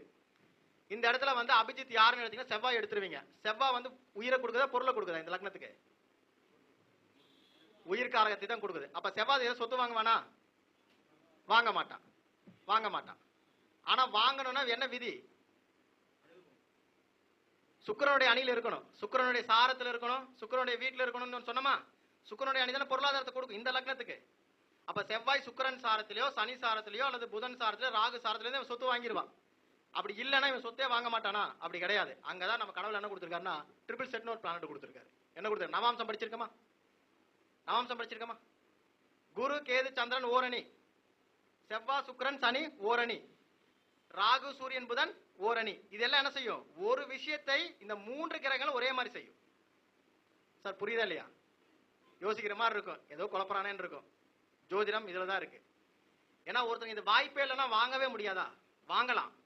செவ்வாய் வந்து போய் மேச லக்னத்துக்கு செவ்வாய் போய் எந்த அணியிலேயே உட்காரனா சொத்தே வாங்காம போயிடுவான்னு சொல்ல முடியுமா? சொல்லக்கூடாது. அப்போ இதுக்கு சப்போர்ட் பண்ணக்கூடிய அணி எதுன்னு பாத்தீங்கன்னா செவ்வாய் சுக்கிரன் சனிங்கிறது உங்களுக்கு நவாம்சம் தெரியும் இல்லையா? நவாம்சம் இந்த 3 கிரகம் சிம்ம மண்டலத்துக்குள்ள வரும். 10ஆம் பாவத்தினுடைய செயல்பாடுகள் செவ்வாய் சுக்கிரன் சனி தான். இப்ப செவ்வாய் கொடுக்கலாம், யாரு கொடுக்கணும் அடுத்தது? உங்களுக்கு சுக்கிரனோ சனியோ தான் கொடுக்கணும். இந்த சுக்கிரனும் சனி எந்த அணியில இருக்கு? எந்த அணியில இருக்கு? பொருள் அணியில இருக்கு. பொருள்னா என்ன? காசு பணம், வெளியிருந்து வரக்கூடியது, கம்ஃபர்டபுளான ஜோனு, காசு பணம் எல்லாம் சொல்லிட்டோம். அப்ப எப்ப வாங்குவான் இவன்? சுக்கிர திசை அல்லது சனி திசையில தான் சொத்து வாங்குவான். எந்த மேச லக்னத்துக்காரனுக்கான எடுத்துங்க, சுக்கிர திசையில சனி திசையில சொத்து வாங்கன்னு சொல்லாத மேச லக்னம் கிடையாது. விசாச்சுனா கேளுங்க. தப்பி தவறி வேற கிரகம் ஏதாவது திசையில நான் வாங்கிட்டேன்னு யாராவது கையை தூக்குனாங்கன்னா அந்த கிரகம் சுக்கிரனுடைய சாரத்தில் அல்லது சனியுடைய சாரத்தில் இருக்கான்னு செக் பண்ணிட்டு அப்புறம் சொல்லணும். நீங்க சொன்னீங்க இல்லன்னு வரக்கூடாது. நம்ம கொஞ்சம் அவசரப்படுவோம் எல்லாருமே. ஏன்னா உடைக்கணும்னு சில பேர் சுத்திட்டு இருப்பாங்க. இவன் சொன்னதை அப்படியே உடைக்கணும்னு சொல்லுவாங்க. நீங்க இந்த சாரத்துல அப்ப நீங்க பேசுங்க. புரியுதா சார்? புரியுதா இல்லையா? புரியல கேளுங்க, நான் மறுபடியும் சொல்றேன். அதாவது அபிஜித் என்பது ஒண்ணுமே கிடையாதுங்க. 10ஆம் பாவத்துல தான் அதனுடைய செயல்பாடுகள் இருக்கு. அந்த வீட்டினுடைய நவாம்சம் என்னென்னலாம் வரும் பாருங்க. செவ்வாய்னா செவ்வாயுடைய ட்ரிபிள் செட் யாருன்னு பாருங்க. செவ்வாய் சுக்கிரன் சனி இது எல்லாமே ஒரு மண்டலத்துக்குள்ள வரும். நவாம்சம் பிரிப்போமா இல்லைங்களா? செவ்வாய் சுக்கிரன் சனியோட சிம்ம மண்டலத்துக்குள்ள வருமா? குரு கேது சந்திரன் எல்லாம் மேச மண்டலமா? ராகு சூரியன் புதன் எல்லாம் தனுசு மண்டலமா? அவ்வளவுதான் மேட்ரு. இப்ப ரிஷப லக்னத்துக்கு 4ஆம் அதிபதி யாருங்க? சூரியன். அதுக்கு 10ஆம் அதிபதி சுக்கிரன், லக்ன பாவம். இப்போ இந்த லக்ன இந்த இதுக்கு பொருளாதாரம் கொடுக்கணும், எந்த அணி கொடுக்கணும்? குருவினுடைய அணி கொடுக்கணும். இப்ப சுக்கிரனுடைய ட்ரிபிள் செட் என்னது? சுக்கிரன் சனி செவ்வாய். சுக்கிர திசையிலயோ சனி திசையில பெருசா வாங்க முடியாது. இதுல சுக்கிர திசை நடந்து வாங்கினா சனி திசை வாங்கி வாங்கினேன்னு சொன்னா இவனுக்கு குருவினுடைய சாரத்தில் ஒரு கிரகமாவது இருக்கணும். அதாவது குருவினுடைய அணியில அந்த கிரக சாரங்கள் இருந்தால் நடக்கும். இல்லனா இவ வாங்க முடியாது. இப்ப சில பேருக்கு என்ன ஆகுனா சுக்கிரன்ல வாங்க மாட்டா, சனியில வாங்க மாட்டான். சரிங்களா? அடுத்து வரக்கூடிய குருவிலையோ அல்லது செவ்வாயிலையோ வாங்கிடுவான். இது ட்ரிபிள் செட்ல மேக்ஸிமம் செவ்வாய் சாரத்தில் இருக்கும்போது வாங்கிடுவான். ஏன்னா இந்த ட்ரிபிள் செட்டை பார்த்தா மட்டும் பத்தாது. அந்த 3 கிரகம் எந்த அணியில இருக்குன்னு பிரிச்சுக்கங்க. 2 வந்து ஓர் அணியில இருக்கும், இன்னொன்னு மாற்று அணியில இருக்கும். ஏன்னா வாங்குறவன் விற்கணும் இல்லையா? விற்கும் போது அந்த கிரகம் தான் வந்து நிற்கும்.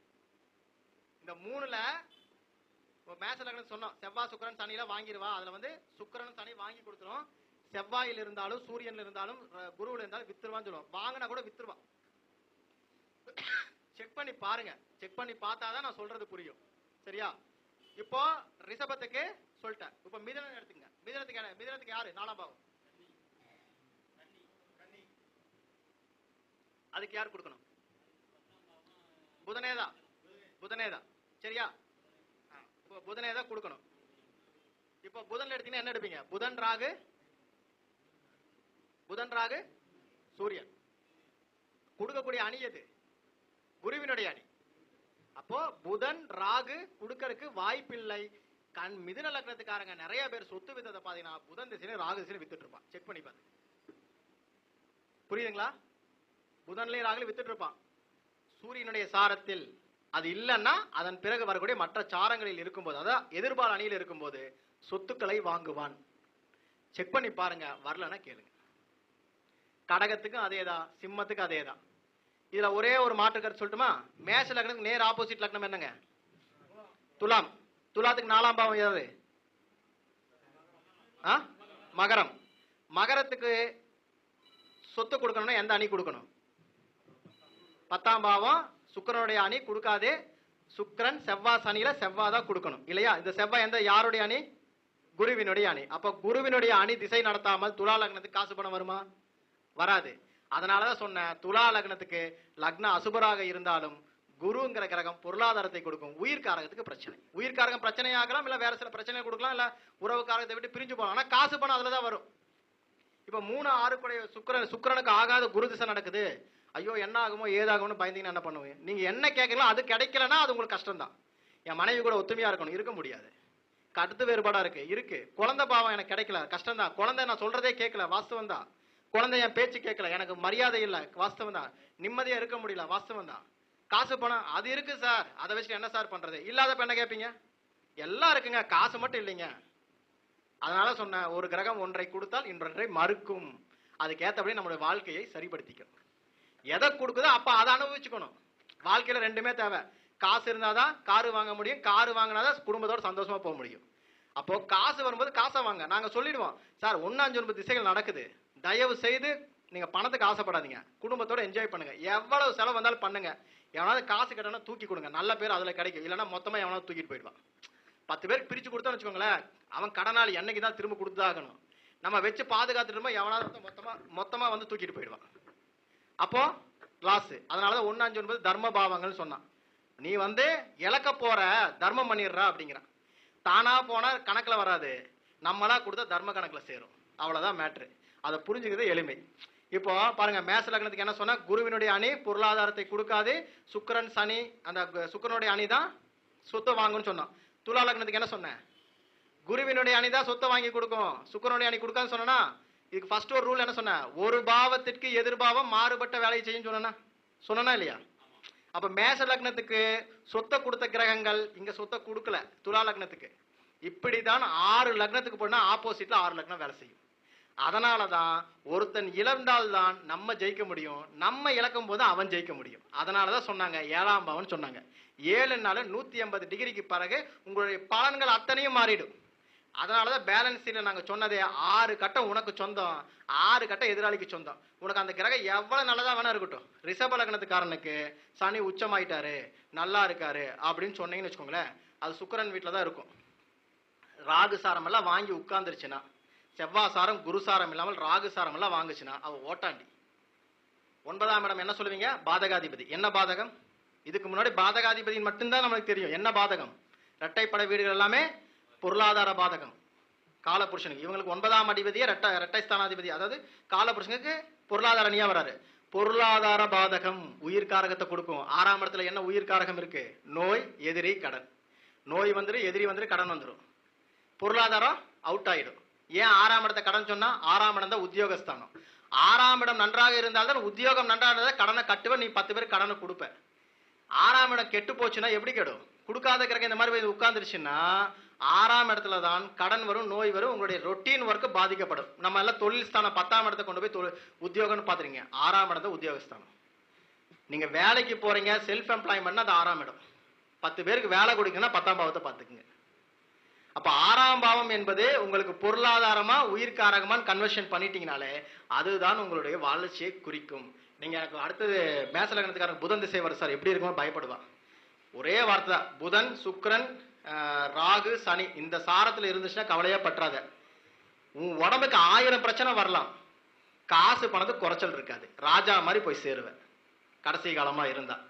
இல்லாத பட்சத்தில் காசு பணம் கொட்டும். இங்கதான் உன்னுடைய வளர்ச்சி. ஏன்னா குரு திசை இவனை கண்டிப்பா கெடுத்திருக்கும். குருவுக்கு நேர் ஆப்போசிட், குரு 0 வாக்குச்சுன்னா நேர் ஆப்போசிட் வீடான புதன் முழுக்க முழுக்க சூப்பரா கொண்டு போய் உட்கார வைக்கும். செக் பண்ணி பாருங்க. என்னாச்சு?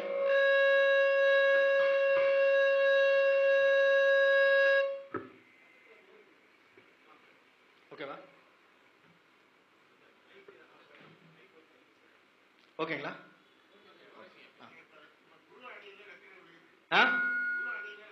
இல்ல வீடுதான் கணக்கு.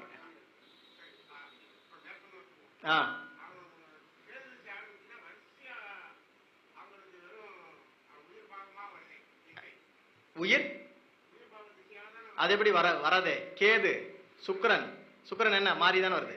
எப்பவுமே கிரகங்கள் வந்து கொடுக்காது சார். 120 நீங்க சரிசமமா பிரிச்சுக்கங்க, மாறிதான் வரும். சரியா? மாறவே மாறாது. சில பேருக்கு சூரியன் சந்திரன் செவ்வாய் தொடர்ந்து வராதுன்னு சொல்ல. ஆனா சின்ன திசைகள் பாருங்க. குரு 16 வருஷம், சூரியன் எத்தனை வருஷம்? 6, சந்திரன் 10, செவ்வாய் 7. இப்போ நல்லா பாத்துங்க, 3 ஆச்சா? அதுக்கப்புறம் என்ன வருது? ராகு வருதா? எத்தனை வருஷம்? இப்போ ஈக்குவல் ஆச்சா இல்லையா? ஏறக்குறைய ஈக்குவல். கரெக்டா?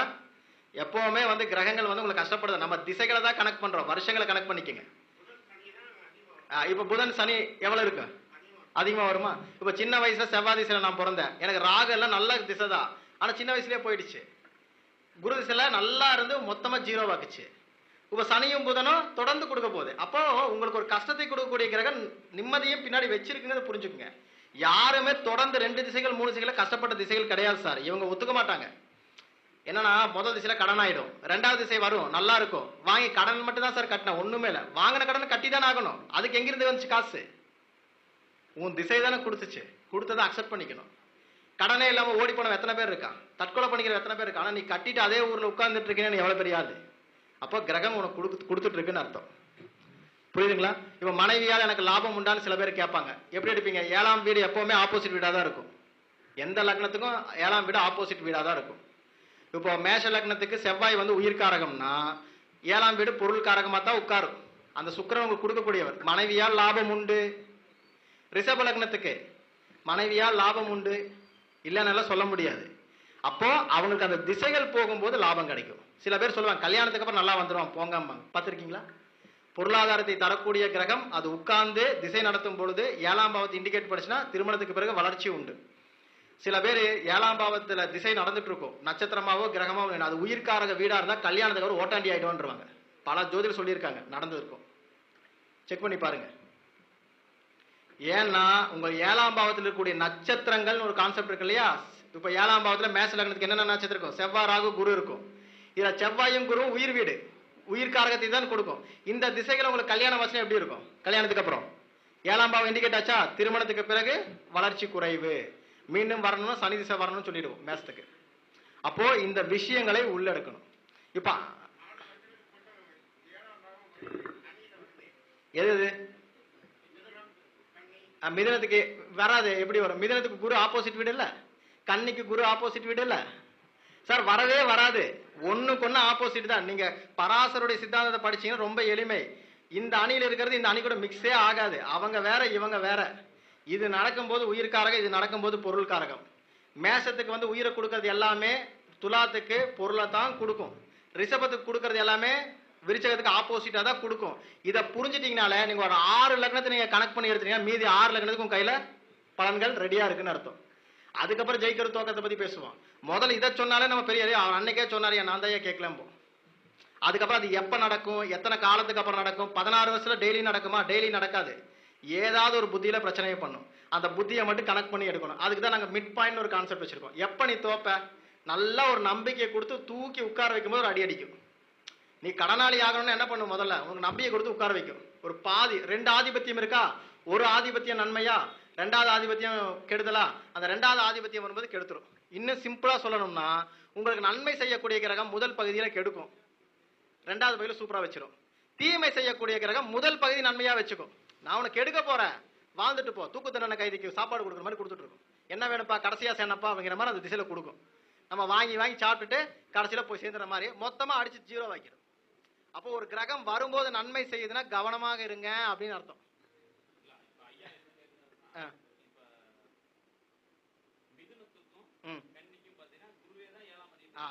அதுல 2மே ஆப்போசிட் வீடுகள். அவர் வந்து ஒரே வீடா இருக்குன்னு கேட்கிறாரு. ஒரே வீடு இல்ல, வேற வேற இருக்கு. ஆனா 2க்கு வித்தியாசம் இருக்கு. மிதுனத்துடைய 7ஆம் வீடு என்னது? தனுசு. அது என்ன வீடு? உயிர் வீடு.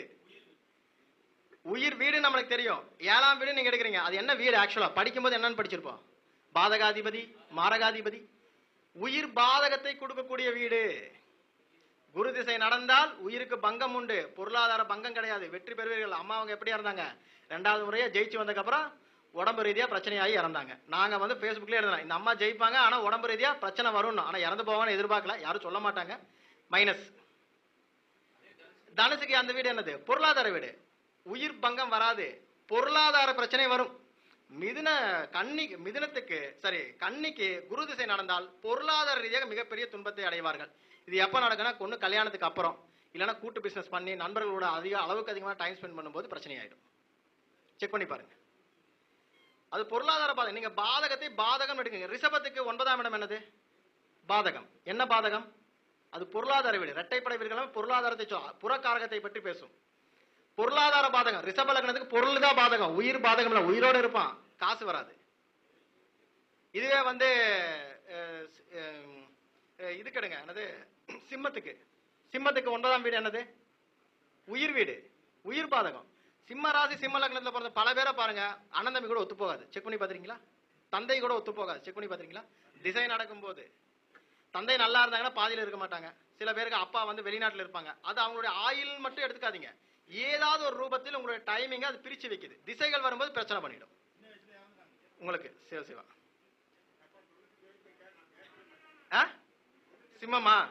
சிம்மமா இதுதான் பலன், புரியுதுங்களா? பாதகம் என்பதை பாதகமா பார்க்கணும். நீங்க பாக்கியமா பாத்தீங்கன்னா தப்பு. ஏன்னா ரூல் என்ன கொடுத்துருக்காங்க, பாதகம்னா பாதகம். நீங்க பாக்கியம் ஏன் எடுக்கிறீங்க? எல்லாருக்குமே அது பாக்கியம்னு சொல்லல, பாதகம்னு சொல்லிட்டாங்க. எழுதி கொடுத்தீங்க. ஏன் எழுதி கொடுத்தீங்க? பாதகம், அவ்வளவுதான். 9ஆம் வீடு பாதகம். அப்பாவினால் நன்மை இல்லை, உடன் பிறந்த சகோதரர்கள் பிரச்சனை. சகோதரர் இருந்தானா அப்பா மாதிரி உங்ககிட்ட எல்லா டாமினேஷன் பண்ணுவாங்க, செக் பண்ணி பாத்துங்க. புரியுதுங்களா? இதுதான் ரூல், இப்படிதான் எடுக்கணும். பராசருடைய சித்தாந்தத்தை நீங்கள் தொடாமல் நீங்க நானா ஒரு கற்பனை பண்ணி எடுத்தா இது ரூலே கிடையாது. பராசரை மீண்டும் ஒரு முறை படிக்க ஆரம்பிச்சேன் முழுசா. இப்போ இதே வந்து இதுல வாங்க, விருச்சிகத்துக்கு வாங்க. விருச்சிகத்துக்கு 9ஆம் வீடு என்னது? கடகம். பாதகமா? அது என்ன வீடு? பொருளாதார பாதகம். தாயினால பிரச்சனை வரும். 9ஆம் வீடு தந்தையோட சொத்தை அனுபவிக்க முடியாது. தந்தையோட சொத்தை அனுபவிச்சுட்டு இருந்தாங்கன்னா சேர்ந்து இருக்க மாட்டாங்க, செக் பண்ணி பாருங்க. அது அப்படியே நீங்க இது போடுங்க, கும்பத்துக்கு போடுங்க. கும்பத்துக்கு 9ஆம் வீடு எது? துலாம். அது என்ன வீடு? உயிர் வீடு, உயிர் பாதகம். கும்பத்தை பாருங்க, சுக்கிர திசை வரும்பொழுது கணவன் மனைவிக்குள்ள அண்டர்ஸ்டாண்டிங் இருக்கான்னு மட்டும் செக் பண்ணி பாத்துருங்க. அது வேற மாதிரி அண்டர்ஸ்டாண்டிங், வேற மாதிரி பிரச்சனை உங்களுக்கு கொடுத்தே தீரும். ஏனால் அது உயிர் பாதகத்தை சொல்லக்கூடிய வீடு. காலபுருஷனுக்கு 7ஆம் வீடா?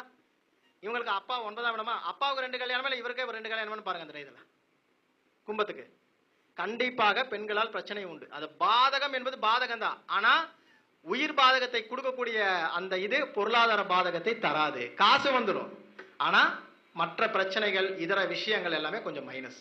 ஸோ வீடுகளை நம்ம உள்வாங்கணும். பாவத்துக்கு ஒரு பலன் இருக்கு, நட்சத்திரத்துக்கு ஒரு பலன் இருக்கு. அதே போல 10ஆம் பாவம் அபிஜித், ஒவ்வொரு பாவத்துக்கும் 10ஆம் பாவம் தான் செயல்பாடுகள். அது உங்களுக்கு பொருளாதார அணியில் இருந்தால் வெற்றி, உயிர் அணியில் இருந்தால் தோல்வி. இப்ப சனிக்கு வந்து 10ஆம் இடம் எது? இப்போ மேச லக்னத்துக்கு 10ஆம் வீடு நம்ம மகரம் எடுக்கிறோம். கண்டிப்பா சனி திசை வந்தா நல்லா இருப்பான்னு சொல்லிட்டோம். அதுக்கு 10 எது? துலாம். 7ஆம் வீடு சுக்கிரனுடைய, சுக்கிரன் வந்தாலும் நல்லா இருப்பாங்க. அதுக்கு 10 யாரு? இல்ல சார், அது வந்து எங்க இருக்கு? பொருளாதார வீட்டுக்குள்ள வந்துருச்சு. இன்னொன்னு ட்ரிபிள் செட்லயும் வந்துருச்சு, நல்லா இருப்பாங்க. அப்ப சனி திசை சுக்கிர புத்தி இருப்பதிலே உச்சத்தை அடையக்கூடிய இடம் எதுனா சனி திசை சுக்கிர புத்தி. சூப்பரா இருந்தீங்களான்னு கேளுங்க. மேசல இடத்துக்கார வரா, சனி திசை பொருளாதாரத்தை கொடுக்குதுன்னா சனி திசை சுக்கிர புத்தி சூப்பரா இருந்திருப்பீங்க சார், சொத்து வாங்குனீங்களான்னு கேளுங்க. ஆமாம்பா, கேட்டு பாருங்க, கேட்டாதானே தெரியும்.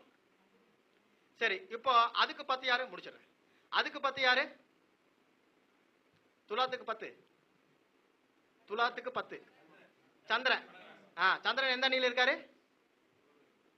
உயிருக்கு வீட்டுல இருக்காரு. சொத்தை வித்துட்டு இருப்பான். அப்படியே ஒரு கேள்வி கேட்டேன், நீங்க யாராவது சொத்தை வித்தீங்களான்னு கேளுங்க, சந்திரசில கேட்டு பாருங்க. ஆமாம்பா, புரியுதுங்களா? அதுக்கு 10 யாரு? செவ்வாய். அது எங்க இருக்கு? உயிர் வீட்டுல இருக்கு. அது வந்தாலும் விற்பான். அதனால சொன்ன 4 அபிஜித்ல 2 அபிஜித் உயிர் வீடுகளாக வேலை செய்யும், 2 அபிஜித் பொருள் வீடுகளாக வேலை செய்யும்.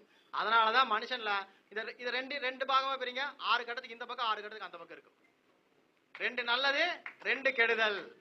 அப்படின்னு என்ன அர்த்தம்னா 2 வந்து சுகத்தை கொடுக்கும், 2 வந்து சொத்தை கொடுக்கும். 4ஆம் பாவத்துல சொத்தும் இருக்கு, சுகமும் இருக்கு. சொத்து என்பது பொருள் காரகம், சுகம் என்பது உயிர் காரகம். சுகம் கிடைக்கும் போது சொத்து இருக்காது, சொத்து வரும்போது சுகம் இருக்காது. கண்டிப்பா அதுல ஒரு இம்பாக்ட் இருக்கும். ஒரு 60 வயசுக்கு மேல சொத்தெல்லாம் நல்லா சம்பாதிச்சிட்டீங்க, உங்க உடம்பு ஒத்துழைக்குமா சாப்பிட்றதுக்கு? கஞ்சி சாப்பிட்டு இருப்பீங்க, அது சுகம் கெட்டுச்சா?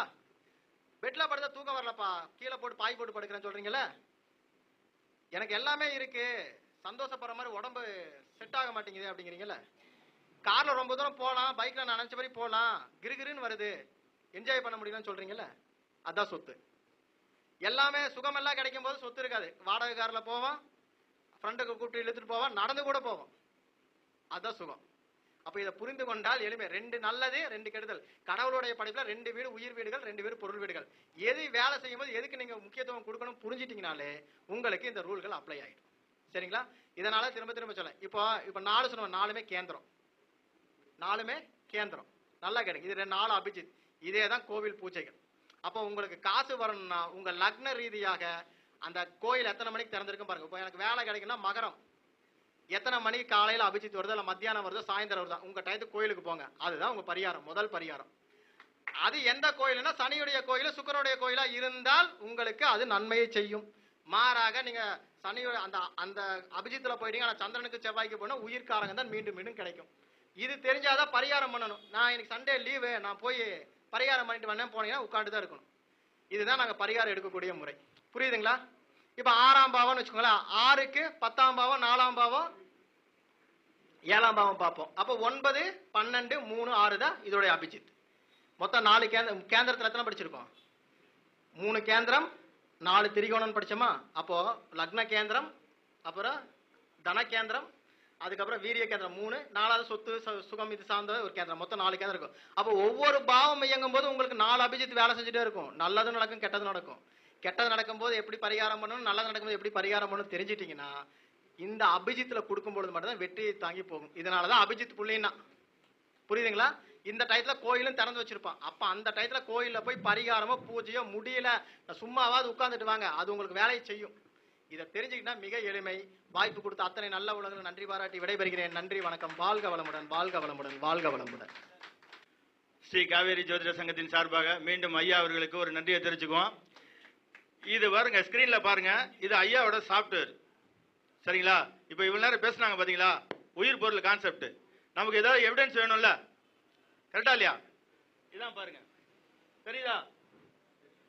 40 வயசுக்கு மேல 40 வயசு 17 நாளுக்கு மேல பொருளாதாரம் ஏங்க போகுமான்னு போட்டிருக்காங்க.